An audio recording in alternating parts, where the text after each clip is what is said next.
皆さんおはようございます。ロス死刑と聞けばなんとなくちょっと怖いところと、日本人はそう思うかもしれませんけれども、そのロス死刑のトップから2番目のポジションにおられる日系人の方がおられます。テリー・ハラさんです。今日はスタジオの方にテリー・ハラさんに LAPD でのコリアの生活すべてをお話しいただきたいかと思います。テリーさん、Nice to meet you. Nice to meet you as well. When I first met you, I said, Hara-san couldn't be a LAPD police because you're so friendly. When usually people saw police, kind of. Yeah, I know.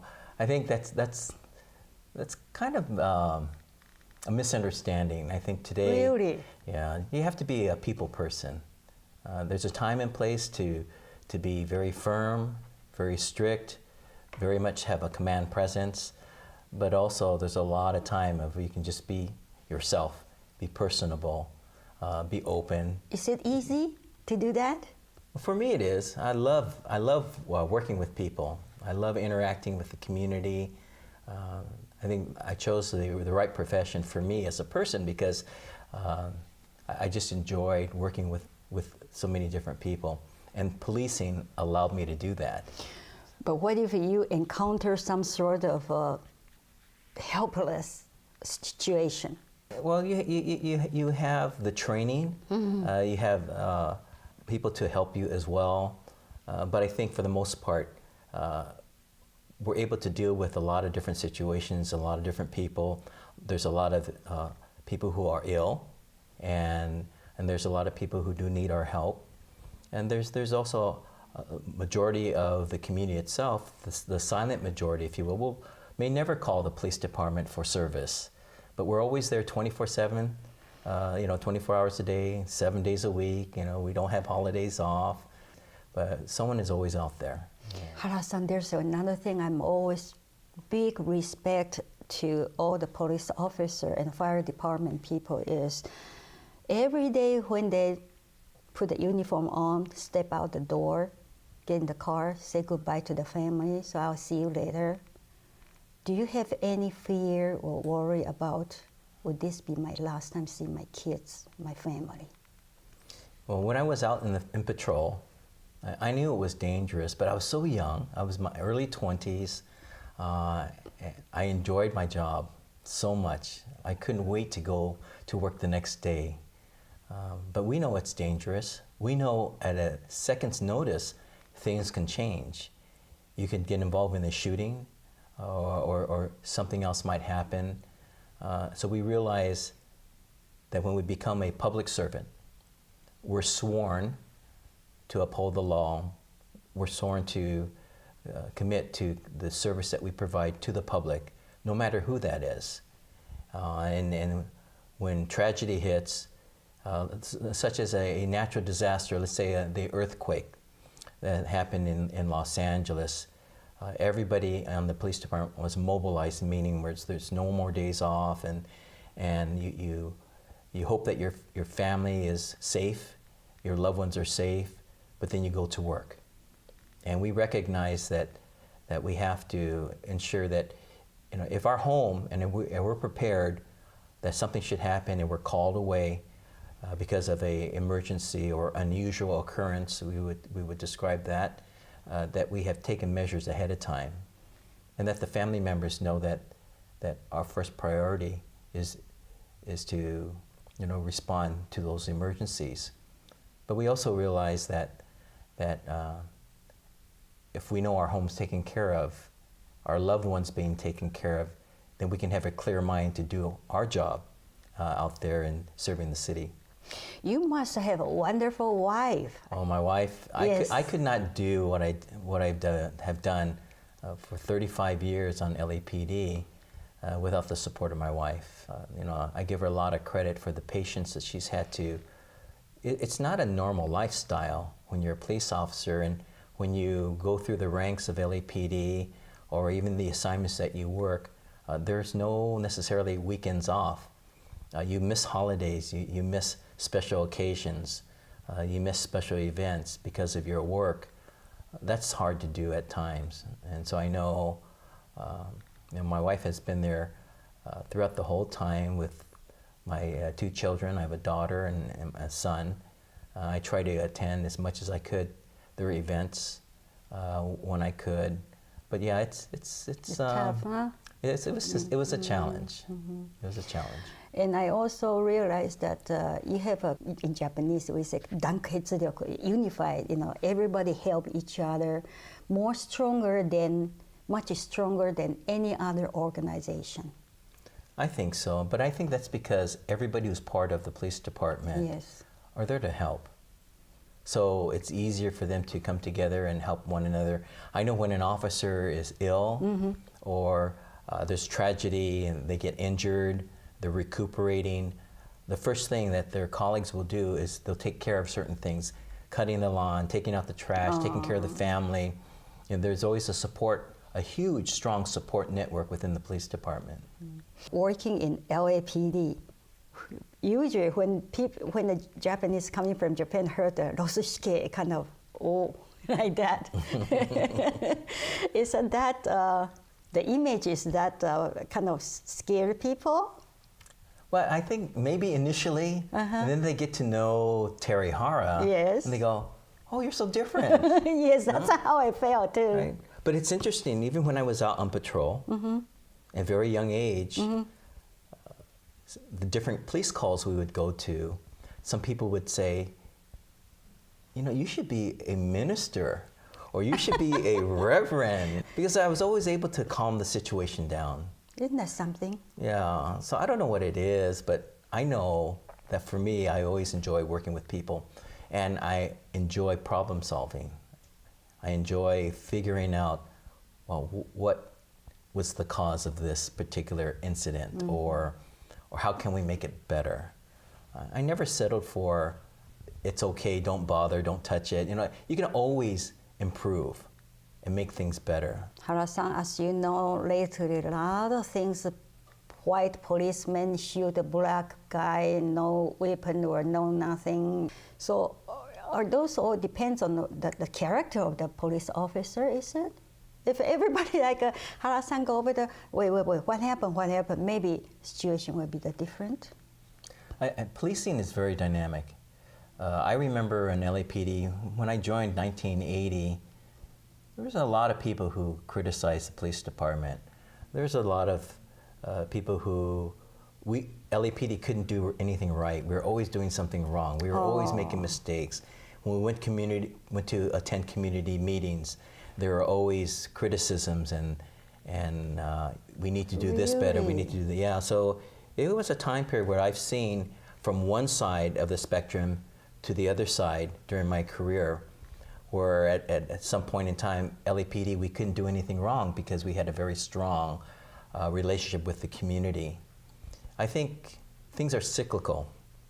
And what has happened in the last couple of years that I've seen with the police department, one needs to ask the question about what was the police department beforehand, before this incident happened?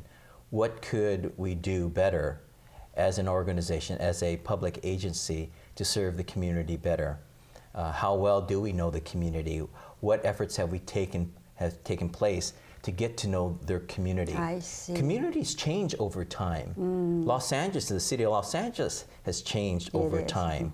It's become a lot diverse. When you look at Los Angeles, we have 220 different languages. That's what I heard. 120 different cultures that call Los Angeles their home.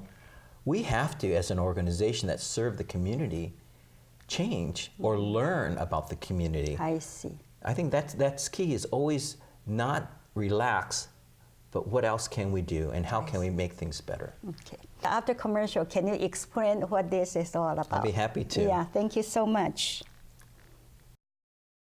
原さん、これはすごいですね。びっくりしました。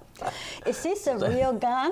Yes, it is. So it is. this is yours? Yes, it is. Yeah. And this one has been with you for 30-some years? 35 years. Same gun for 35 years? Yeah. My goodness. You ever shoot one bullet? Oh, yes. We have to Really? practice, target practice. What about at the range. really dangerous No, situation? you know, that's part of Hollywood. Most officers will never use their gun on somebody. Really? Yeah. Oh, that's Hollywood story. That's huh? all Hollywood. I see. Yeah, most I officers, we go to the range, we practice, we have to be proficient in the use of our service weapon, but most officers will draw our weapons out of our holster a lot of times, but we may never have to use it. So this whole framed work is called a shadow box. Shadow box. A shadow box, and usually a shadow box is presented to a employee retiring or leaving the department, and it captures the essence of their own personal memorabilia to reflect their career on the Los Angeles Police Department. So every officer, no matter if you're LAPD or other police departments, they'll probably have a shadow box. Really? In my case, I had so much things to collect that I wanted in my shadow box when it was put together that it came out to be what we see here today. Yes. So, like the very top, Yes. these are called cap pieces. They're on top of the cap, police cap. Oh, is that right? And it reflects every rank that I held all the way to deputy chief. There's rank insignias. These are different insignias and ranks that officers will know, somebody who's in management or who's a supervisor, training officer. Really? But the public, all they see is a uniform in blue Right, and a right, badge and a right. gun, and, right?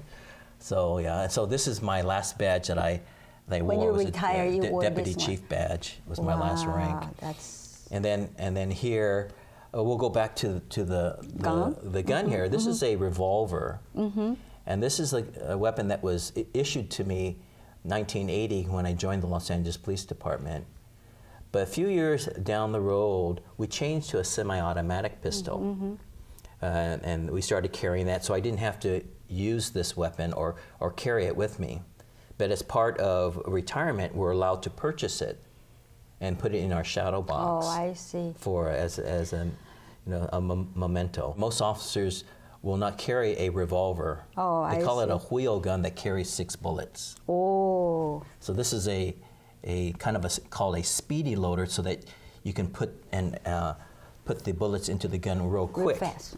But technology and advancement in weapon design, we have other weapons that are semi-automatics. Instead of holding 6, they'll hold maybe 15 rounds. These are different ranks. So as you start with a police officer, there's no stripes. But then I became a P3, police officer 3. And then I promoted and took exam, and I became a supervisor, sergeant. But then I advanced to a sergeant 2, so that's a sergeant with what they call a rocker, sergeant 2. I see. Then I took another exam, and I made lieutenant. These are 1 bars right here, a lieutenant. I see. And then there's a lieutenant 1. So then I got promoted to a lieutenant 2. And then there's another exam you take. And then I became captain, commanding officer of a station. And there's a captain 1, captain 2, captain 3 position, each of a pay grade or promotion. And then I took another exam later, a few years later, and became a commander, a 1-star on each. That's a commander. Wow. And then promotion after that is appointed by the chief of police. There's no exam. And I was then promoted to deputy chief with 2 stars on each collar. Wow. And then each of these city pins represent a anniversary of years on the department. I think the first one is 10 years? Yes, it Then says 10, 15, 20. 25, 30, 35. I see. Wow. And each of these are stripes representing 5 years service. Oh, So you you have sew 7 that here. on your sleeve right here on your left hand. So when officers see that, they're impressed, because that's a long time. It is. And anyone who has 35 years or 7 stripes, Yeah, they have a lot of stripes. but it here, just shows too. a lot of years serving the community, serving the public. Now, what's this key for? This key is called a Gamewell key. It's a brass key that used to open a Gamewell box. We didn't have walkie-talkies. So if you're walking a footbeat, Right.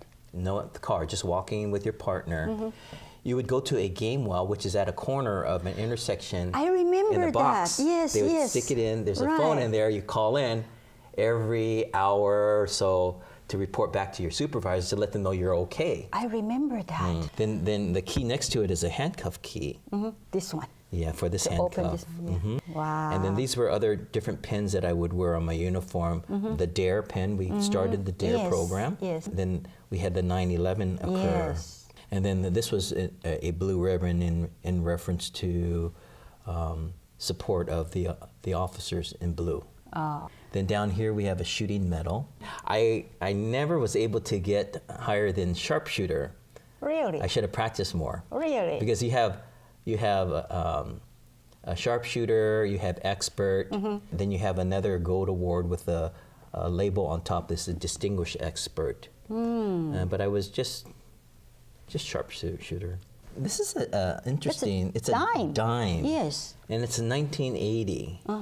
So I think it's a reflection of the year that I started, that the person who prepared this, I believe that he puts that in all of his shadow box to reflect the year of when I started, okay. 1980. I see. So we have That's your ID. cards that I Yes. carried. This is the original ID card, or a picture, or a replica of what I used to carry. Then when we increased our technology, we have a smart card that we use now. Another part of my history is I rode motorcycles. So these were the patches, not only motorcycle, but accident investigations. Right. When there are accidents, I'll respond to the that's calls. kind of So you have green your cross, chain. yes. Yeah, and this is, because LAPD doesn't have patches. But so we put patches on traffic officers. One, that this is a traffic safety sign, but also it highlights the officer also more so, because when you're dark, you can't really see the officer. You see the patches, right? I see. And then I was on the drill team for a short period of time, motorcycle drill team that rides in the parade. They wouldn't let me do a lot of things except carry the flag on my motorcycle so I wouldn't fall. And then this represents accident investigation with the wings, and the wheel and the arrow is the motorcycle officer. So that goes on our uniform too. And then I, on myself, made coins. If you look closely for this coin here, there's a samurai helmet. Yes. That's my design, representing of me being Japanese. And I was the first Japanese American or Asian American deputy chief for LAPD. And so I thought it was fitting to not only be proud of my background, but also reflect that Heritage. I'm still an American. So you Yes. have the American flag, but the kabuto, Heritage is Japanese samurai. and samurai helmet with the 2 stars for deputy chief. Right. So I gave these coins to officers as a thank you or an award to reflect my appreciation for their work. I had to pay. I want to let the viewers know I had to pay for these because it wasn't paid by the government. I see. Yeah, so. But you know, Hara-san, basically, you're a samurai. Japanese policemen started with, they used to be samurai, then they become policemen. That's true. Thank you so much for the first week. But I just happened to see something over there, and then maybe you can explain that next week to us, okay? Alrighty. Thank you so much. Thank you very much.